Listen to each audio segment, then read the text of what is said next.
Okay, good evening, everyone. Welcome to What's on Your Mind. Welcome to What's on Your Mind Wednesday Live. Um, Today we have a few questions.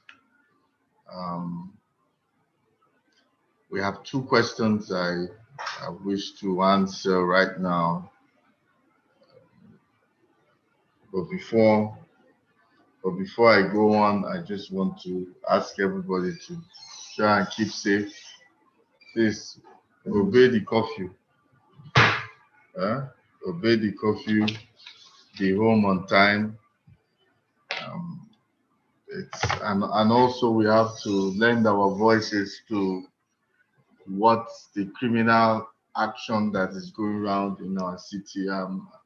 My city is city of Port Harcourt. The thing, beheading and all that.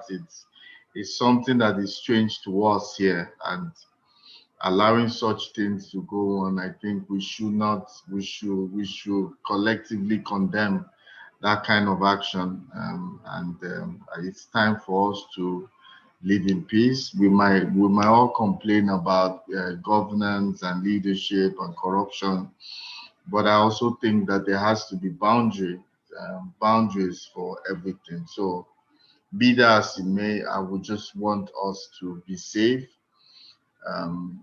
So tonight I have two questions which I will also quickly go through so that we can all return back to our homes. All right, good evening. Welcome to What's on Your Mind, Wednesday Live with Uchonoche. The essence of this, because we have a lot of people coming every day and they want to know, perhaps they want to know what's the reason behind this. So from time to time, I tell people that it's about, I've been a trainer for a very long time.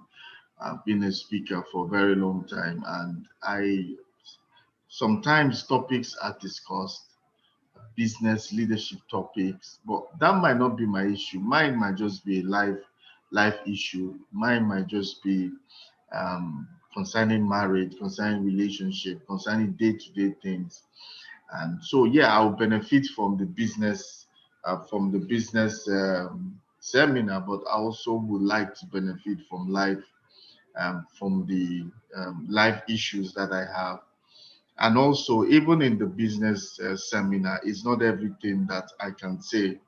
But here you have an opportunity for you to ask me one question per time, and I'll be able to answer it. And you can ask me one question every Wednesday, and I will answer it. So it's another way of me mentoring people. I can't mentor everybody on Monday because we do specific topics on Monday, but I can mentor you if you on Wednesday you ask me a specific question and I'll be able to answer you. And also at the end of this presentation, I'm going to give you a link. Perhaps you say, look, I want to have more closer mentoring, mentorship or mentoring with you, or counseling or coaching with you.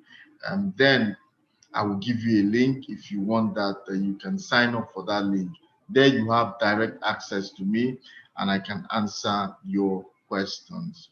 Okay, so let me move over to today and answer the two questions I have, as much um, as fast as I can. All right, so the first question is from Bosu from Ekiti. Bosu says that, good morning, sir. I struggle with execution.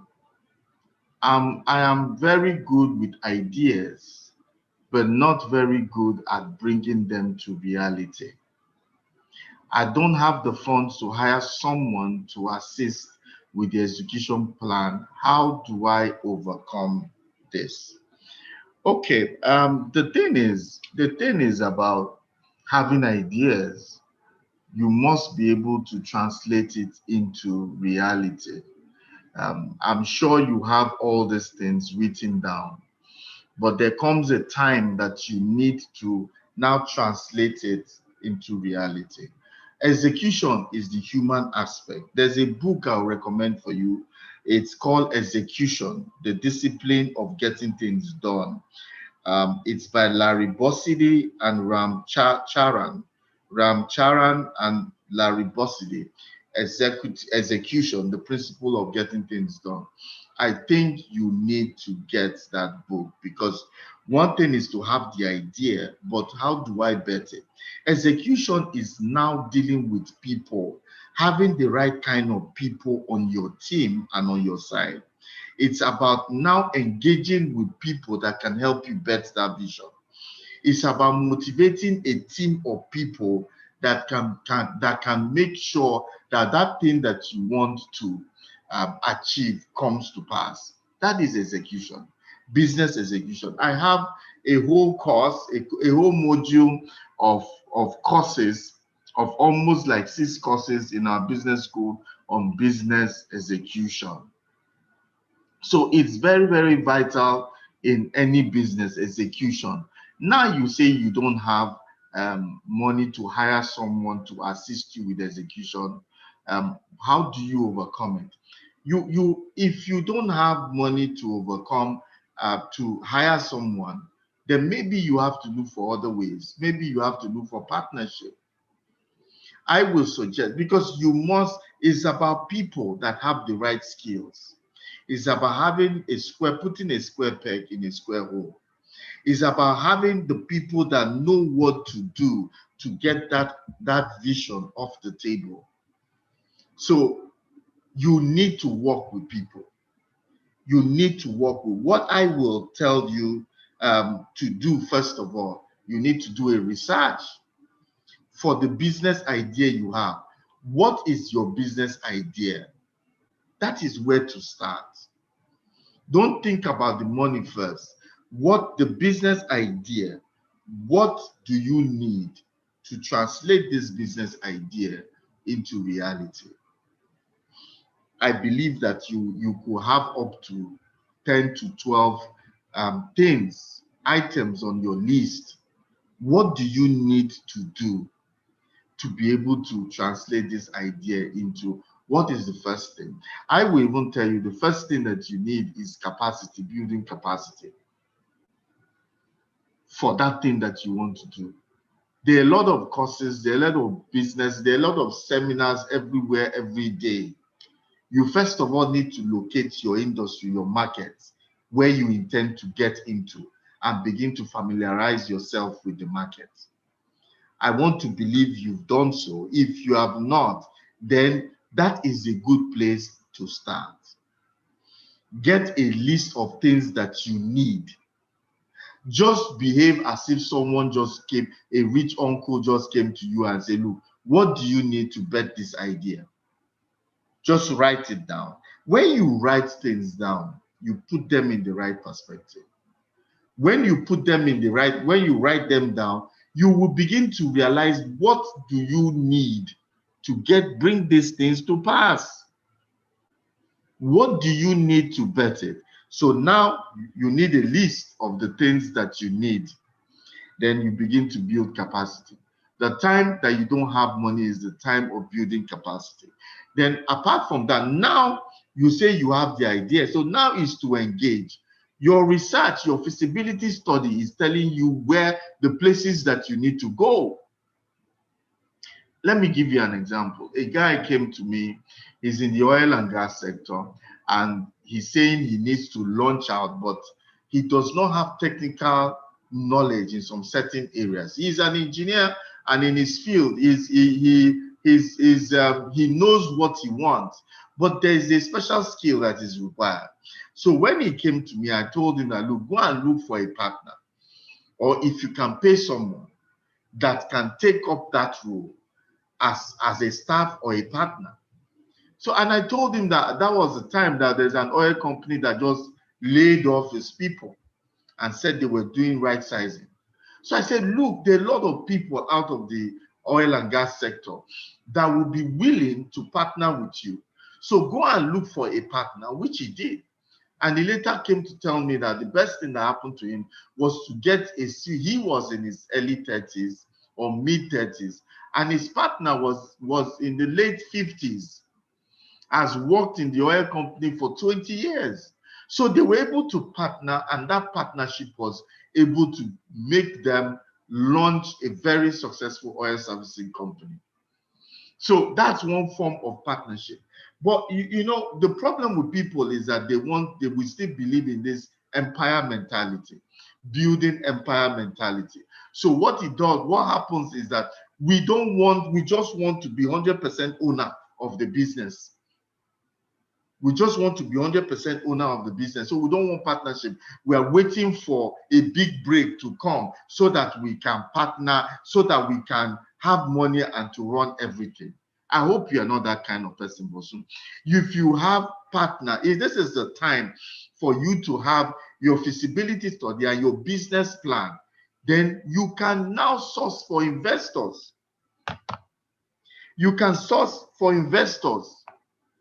If your business plan is watertight, what happens is that you can source for investors. And perhaps you'll be looking for passive investors.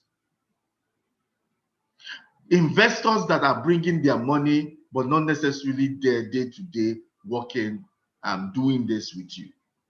So maybe that's what you need, partnership. Look for partnership. All it takes is for you guys to agree on the functions, your functions in the organization, and also to have the expectations met. Then you can change the share holding. You can change the shares, director shareholdings, and that is it. And everybody will bring whatever they need to bring to the table. Perhaps you need to consider having a chairman so that you can be able to do what you do. Because if you have a right partnership, then you can employ the right kind of people. Execution is about people. In the book, Execution, the Discipline of Getting Things Done, this guy said there are three major areas of execution: people, strategy, and operations. I think you need to read that book. But the most important of them is people. You need the right kind of people, either have staff or partners, or some form of agreement of some sort for you to be able to take off the vision. If you don't want to have partners, then you have to think of other ways. But start with a list. If like I had a list of what you need to do to take off that business, I'll be in a better position to advise you.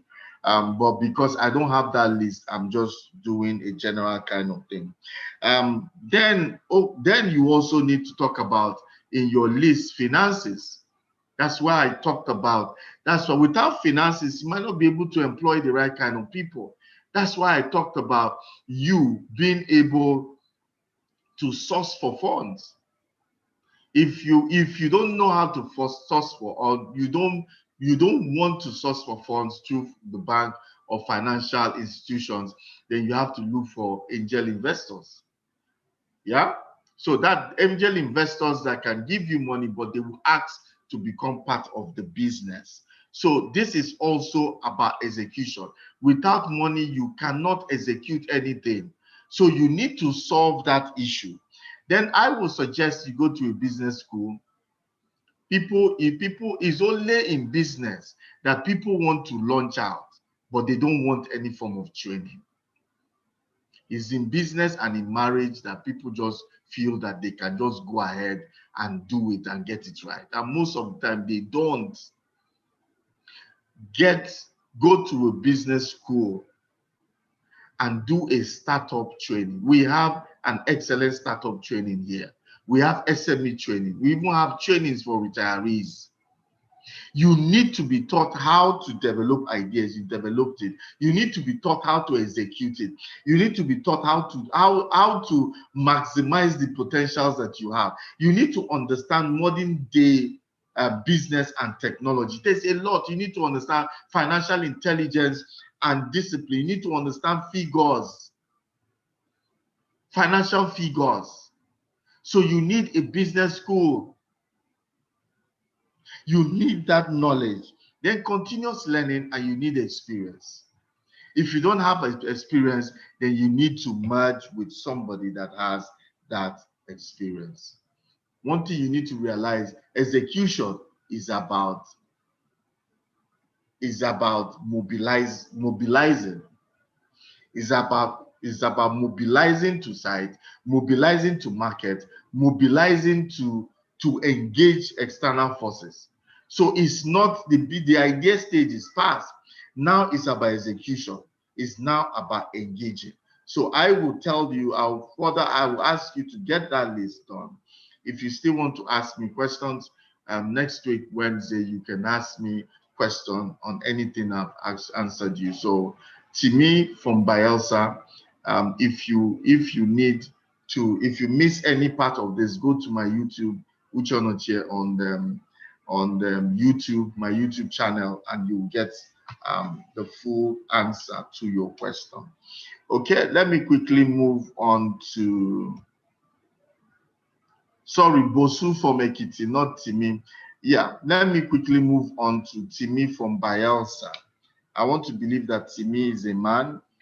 I want to believe that he says that, good afternoon, sir. I am 29 years old, married with 2 kids. I got married at 24, so that means 5 years into this marriage. And there are times I feel like I got into marriage too early. I constantly feel drained and it's like I'm losing functionality. The stress is much. How do I better navigate this phase? To me, the thing, whatever is you're going through is not strange. It's not strange to marry people at all. But I will start with one of the things that make people seem overwhelmed and drained is that they have a wrong expectation in marriage. The things that they expect in marriage, their expectation in marriage is kind of dashed because they enter marriage with the wrong notion. And a lot of young people, you did not marry early. 24 is not particularly that early. Some people mature faster than other people. So I don't think it's in the early, I don't think it's in marrying early.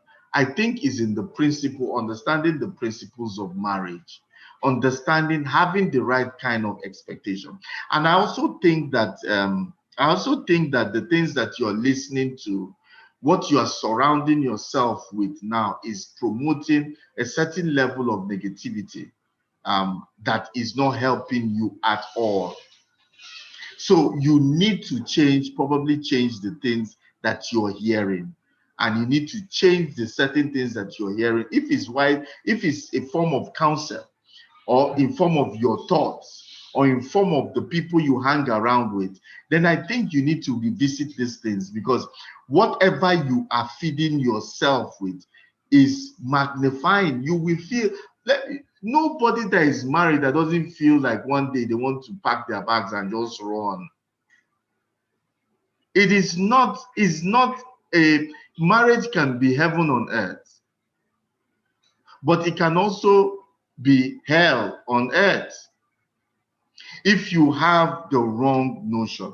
People that have, I think, I always say this and I put it out here that I think that in marriage counseling in churches, I don't know if pastors are going to listen to me, hear me, what I'm saying. Marriage counseling being done by pastors is okay. But I also feel that after the marriage counseling, just like in business, when you come to our business school, you finish, we send you for internship to people that are running businesses. That's schools send you on industrial attachment so that you can have first-hand information of what is happening.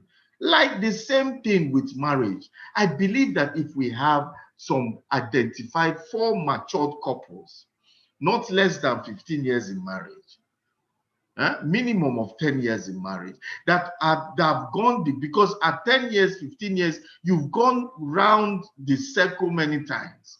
You've gone round the block a lot. You see that there's an attack on marriages the first 1 month. There's attack 6 months. There's attack 18 months. Sorry, 12 months.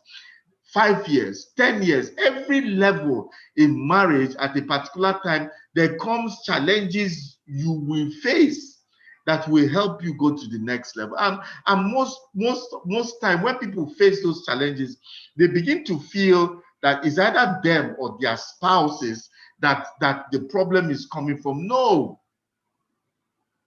Marriage is a learning ground. Is a place you are constantly evolving and learning and knowing how to relate with your spouse better. You know, I met a young man and he said, my wife should know. My wife should know.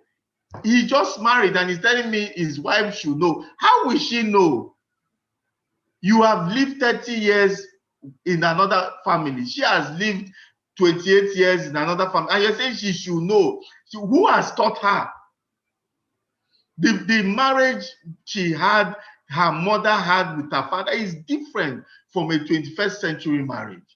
How will he know? You see, you must come into marriage fully aware that, see, that you are here to learn and navigate those difficult waters, those treacherous waters that come. And once you get married, please burn the bridge. No going back. So when you burn the bridge, you know that everything you need to settle, you have to settle it on time to move forward. Listen, you are feeling drained. I don't know whether it's you are the breadwinner or you are feeling drained emotionally because of this disagreement or lack of common ground. You are feeling drained. You feel like you didn't marry too quickly, so I don't even want to talk about it. You feel like losing functionality. See, it is all those things are in your head. It's good you reached out to me, because in life, we all need mentors. We all need people that we go to and tell those people, this is happening to me. Just one word, I've seen just one sentence, have saved marriages. I have also seen lack of one sentence destroy marriages. There must be people that you go to rub minds with on a regular basis. It happens to everybody. It's just like when you are in school, after a while, when you get to your final year, after a while, you get tired of school. A woman in labor for 8 months, she's tired of that pregnancy. If she can tear her womb and bring out the baby, she will. That is life. It happens to everybody. What is happening to you is life. And see, life happens to us so that we can learn. So this is a hurdle for you in life. This is a hurdle for you in life to cross. When you cross it, you become more mature and you'll be able to handle your marriage well. So don't see this challenge as something that has come to destroy you as a person or something that has come to destroy your marriage. No, it has actually come to strengthen you. One thing you need to know is that God allows things to happen in our lives so that they can strengthen us. And every time we pass through a phase successfully, God rewards us with things. I think this is a challenge that you need to seriously consider and look, how am I able to come out of this? So let me give you some practical steps that you can use. One is that you need a mentor that you respect. Don't go to someone you do not respect. Don't go to somebody that will tell you something and say, no, this one I no go fit do. Don't go to somebody you don't respect. Then another thing I will need to tell you is for you to begin to use what is called replacement therapy. Replacement therapy, because what is happening to you can be coming from internal, that is your thoughts pattern. It can be coming from your words, from your thought pattern, from your thoughts, they now enter into your words. Because from the abundance of the heart, the mouth speaks. So you need to go to the source of the thoughts and you have to have the right source, the right words. So replacement therapy in form of, you need to get books, tapes, CDs, go to YouTube. You can see everything that you need to see on marriages. There's this couple, I don't know if you might not be, I don't know if you're able to, Kingsley and Kingsley Okonkwo, Pastor Kingsley Okonkwo, they are quite renowned in Nigeria in terms of marriages. Why don't you go to their YouTube? Perhaps buy some of their books. There are many pastors and many people speaking on marriages. I remember him because it's not been long he came to my church. So you need to get the right information. And you see, replacement therapy is that I'm feeling drained. But when you begin to listen to the right kind of words, read the right kind of books, if you travel a lot or you move around a bit, buy CDs, audios, and be playing it in your car. And those are the things you need to put, the right things that will motivate you, not demotivate you, because I see that you are demotivated. There is no perfect spouse. There is no perfect marriage. The marriage is how we have made it. The marriage bed is how we laid it and dressed it. So I think that you need to stop this negativity and these things that are probably going in. They are eating you up, and before you know it, you become bitter. There's nothing I see from what you've written here that is bad. I've been doing this for many years, 18, 19 years, and I feel like you feel from time to time. So there's nothing wrong. It's just being able to, I think the Bible says something about falling 7 times and getting up. It's not in the falling, it's in the getting up. Some people fall and they remain down. God forbid, you shouldn't remain down, but you get up. Each time there's something, you get up because you know that this marriage will work. You know that it's not about the spouse. See, let me tell you about something about divorce. I know you are not considering it, but let me tell you about divorce. People that divorce. People divorce because they are looking for some key 20% quality in their wives or their spouses. So they become more focused on that 20% and not on the 80% that their spouse already have. Okay, so their spouse is not that vibrant, talking, happy, party go, but she's a homemaker, she's a home builder, she's training your kids, she's earning well. So you are looking at that party. So you can be focused on, I need a vibrant wife so that you can go to party and enjoy. You're looking at a wife for fun. But I don't think marriage is about fun alone. So you are looking at and say, this woman is not helping my ministry here. Then you move over to that one. Move over to that one that is fun loving, which you feel that you have missed. You get the 20%, but you lose the 80% in your second marriage. Because what you need to know that when you sacrifice, is opportunity cost. When you drop one, another one, you have to release one to get one. So what now happens is that the 80%, this other one has that 20%, but doesn't have, the second one doesn't have the 80%. So now, after you have had fun, you people are traveling all over for 1 year, you will get tired. You realize that your children are not doing well in school, your children are not being fed, your house is dirty, your brothers and your sisters can't come to your house because this woman is not the homely type, but it gives you all that 20% that you're looking for. Divorce is like solitary confinement. It's like people, prisoners on death row. All you do as a prisoner is be thinking, should I have done this? Should I have not? Oh, this marriage. You are in prison mentally. Every day you are analyzing what went wrong, what didn't go wrong. And that's your life. And when you meet somebody else, you are comparing. And you should not compare one spouse with your, but you can't help it. It's just like when you travel abroad and they tell you this is 200 pounds, you first of all calculate it in naira first before you know whether you buy. So those are the mental calculations that you go through. I don't think it's something that I will recommend for anybody, except it's actually is obvious. But that's not what I'm talking about.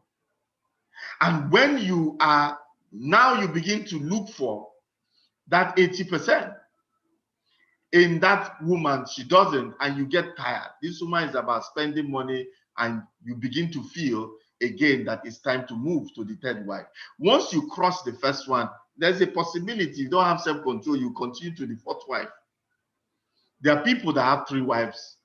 They didn't start out like that, but they got another wife and they just continue. They don't know, they can't stop that rolling stone. They can't stop it. So now the third wife comes in. The third wives have a bit of fun and a bit of being homely. That is what you think. You marry her, you realize that the fun, she can have fun for one week and she will withdraw into her shell for another 2 months. So you realize that during that dating is all about, she was just showing you the fun type. She's an introvert. She's not really a fun person. Then what do? You realize that she has a bit of this, and you have lost the 20% you were looking for. You have lost the 80%. Now you're a confused human being. And you are not saying that maybe now I have to be single for the rest of my life. Just because, the way we have been, I have issues about marriage counseling, and, a lot of marriages are failing because mentors are not in place. Mentoring is not in place, both from the churches, from everywhere. So I think, please, there's nothing that is happening to you that is strange. Please do replacement therapy. Internal, change your thoughts towards the situation that you are facing. It happens to everybody. So now you have to think of, how do I make this better? Listen to the right kind of words. When you listen to the right kind of words, you develop the right kind of thoughts. And when you seek for counsel, you get the right kind of experience that you need to tackle whatever you are going through. So is experience, you can get that experience through books, through tapes, through YouTube.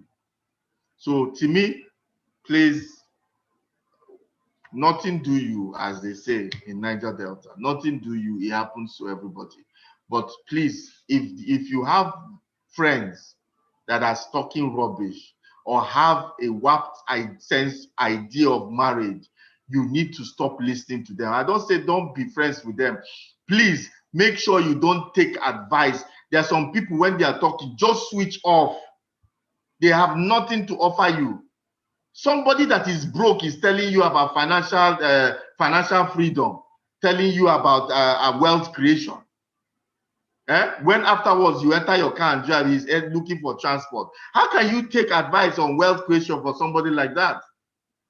How can you take advice about marriage from somebody that is not married, somebody that is divorced, somebody that is confused? How do you have to look for a role model to take advice from? It's not from everybody. Perhaps that's not the case with you, but whatever is making you feel this way is what you have heard, what you have processed, what you have accepted as the likely truth, and now you are processing it, and from the abundance the heart is speaking. So go to the root source and change it there, and you see that you begin to feel well. Okay, so to me,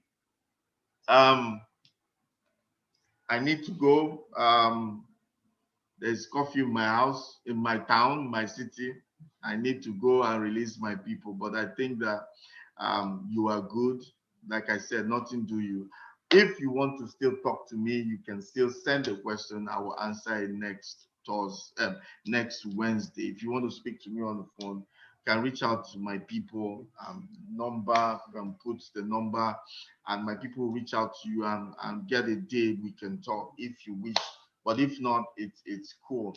If you want mentoring on the five areas that we do here, that we face here: business, career, leadership, personal finance, and relationships in terms of marriage, career, marriage, relationship, personal and corporate relationships, you can reach out to us. If you want that private mentoring I talked about at the beginning, follow this link. Banji, please put up the link. Linktree /Uche Onochie. That is LINKTR or LINKTR.EE / Uche So if you are if you want that mentoring in that close group, please you can do there. You can get me direct, and I can answer you directly. So until next Monday. Next Monday, I have an exclusive business leadership series I'm going to start, and please do not um, stay away from this leadership series. I'm getting a lot of messages, a lot of testimonies, a lot of things on this leadership series that is making me feel happy. I've even extended it for another 2 months. We'll deal with leadership. So please try as much as possible, because Nigeria and Africa, we did a lot in the area of leadership. So we're dealing with that. If you know someone that's interested in leadership, business, career, personal finance, please forward this link to them and let them be part of it. I look forward to seeing you there. If you want to be part of the group, you will see it. They will put it out there on my DM, so you can pick it up. So until next week, Monday, have a good night rest. Get home on time, and keep safe. God will continue to guide us in our beloved country. Good night and God bless.